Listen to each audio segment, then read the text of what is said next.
Kalimutan ka ng isip mo kasi alam mo palang kasi hindi mo makakalimutan noon.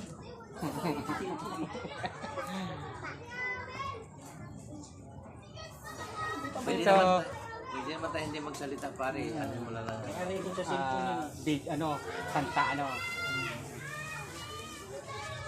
Pwede naman. Bakit? Hello!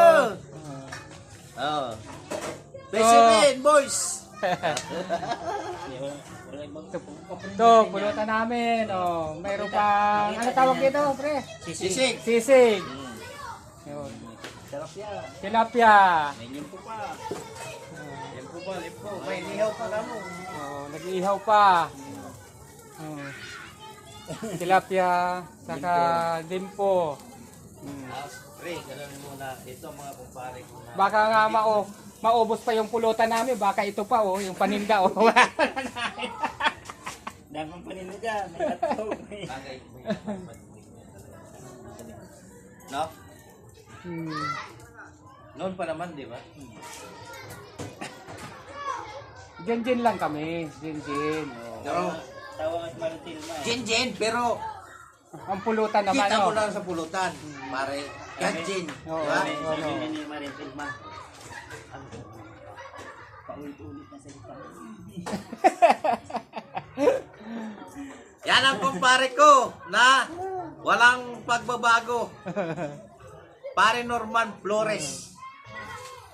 Tatlo kami, oh. Ang hinahanap po nito, yung jeep niya, na ano makasabay sa kansa. Ako nga, hindi ko rin pare na galing ako sa Manila. Oh.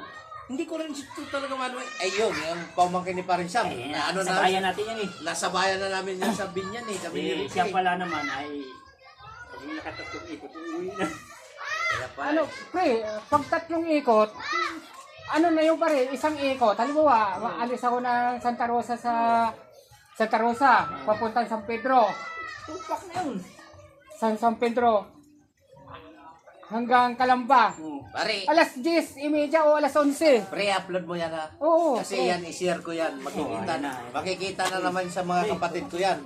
Ang kapatid ko kasi, mga kapatid ko grabe. Ha? Patay papasok. Mati. Papasok. Ay, kasi yan pare, kasi, saan ba papasok? Dito. Hindi magagalit yan. Wala problema. Papasok pala yun. Sige po. Pasensya na po, ma'am. Pasok sa tunay. Papasok ko yung sasakyan. Jadi. Diyan ba? Wala.